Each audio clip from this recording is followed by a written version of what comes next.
ಅಲ್ಲಿ ಕಾಂಗ್ರೆಸ್ನಲ್ಲೇ ಕೆಲವರು ಅಪಸ್ವರ ಇಟ್ಟಿದ್ದಾರೆ. ಅದನ್ನ ಬಗ್ಗೆ ನಾನು ಚರ್ಚೆ ಮಾಡೋಕ್ಕೆ ಹೋಗಲ್ಲ, ಅದು ಅವ್ರ ಪಾರ್ಟಿ ವಿಷಯ. ಸಿದ್ದರಾಮಯ್ಯನ ಶಕ್ತಿ ಸಿದ್ದರಾಮಯ್ಯನಿಗಿದೆ, ಶಿವಕುಮಾರ್ ಶಕ್ತಿನಿದೆ. ಬಟ್ ಸರ್ಕಾರ ಇದೇ ರೀತಿ ನಡ್ಕೊಂಡು ಹೋದ್ರೆ ಮುಂದಿನ ಅಸೆಂಬ್ಲಿ ಚುನಾವಣೆಗೆ ಹಂಗಾಗ್ಬೋದು. ಅಡ್ಮಿನಿಸ್ಟ್ರೇಷನ್ ಮೇಲೆ ನೀವು ಅವ್ರ ಗದಿಗೇಡು ಏನು ಬಂದಿದೆ ಅಂದರೆ, ಈಗ ಅವ್ರಿಗೆ ರಾಮನೂ ಇಲ್ಲ, ಯಾವುದೂ ಇಲ್ಲ, ಸಾವಿರಸ್ತೇಳಿ ಹೊಂಟಾರೆ. ಎಂಥ ಕೆಟ್ಟ ಪರಿಸ್ಥಿತಿ ಅವ್ರಿಗೆ ಬಂದುಬಿಡ್ತು. ನಮ್ಮಲ್ಲಿ ಇಟ್ಕೊಂಡು ರಾಮನ್ನ ಇಟ್ಕೊಂಡು ಓಟ್ ಕೇಳ್ತಿದ್ರಿ, ನಮ್ಮಲ್ಲಿ ಇಟ್ಕೊಂಡು ಓಟ್ ಕೇಳ್ತೀರಿ, ನಾಚಿಕೆ ಆಗಲ್ಲ ನಿಮಗೆ? ಇವತ್ತು ಯತ್ನಾಳ್ ರಾಘವೇಂದ್ರನ ಗಲಾಟೆ, ವಿಜೇಂದ್ರ ರಾಘವೇಂದ್ರ ಎಲ್ಲರೂ ಒಂದೇ ಕುಟುಂಬಸ್ತಾರೆ. ಹಿಂದೂ ಸಮಾವೇಶ, ರಾಘವೇಂದ್ರ ಹಿಂದೂ ಅಲ್ಲೇನು?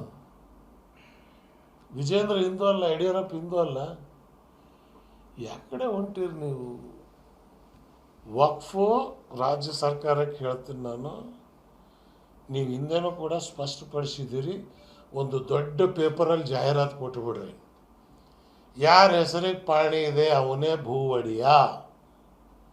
ಇದ್ರಾಗ ಯಾವ ಚಳವಳಿನೂ ಬೇಕಾಗಿಲ್ಲ. ಅದಕ್ಕೆ ಹೇಳಿದ್ನಲ್ಲ ಅವರಿಗೆ ಕೂಡಲೇ ಮೆಂಟಲ್ ಹಾಸ್ಪಿಟ್ಲಿಗೆ. ನನಗೆಲ್ಲ ಎಲ್ಲಿ ಇವರೇ ಕೂಡಲ ಸಮದಾಗ ಹೋಗಿ ಹಾರ್ತಾರೋ ಅಂತ ಅನುಮಾನ ಶುರುವಾಗ್ಯದ. ಫ್ರಸ್ಟ್ರೇಟ್ ಆಗ್ಯಾರ ಬಸವನಗೌಡರು. ಫ್ರಸ್ಟ್ರೇಟ್ ಆಗಬೇಡ್ರಿ, ಬಸವ ತತ್ವ ಓದ್ರಿ.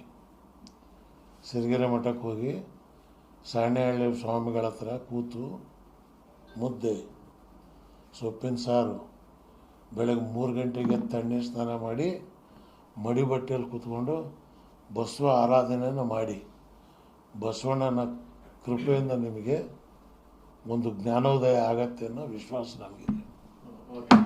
ಧನ್ಯವಾದಗಳು.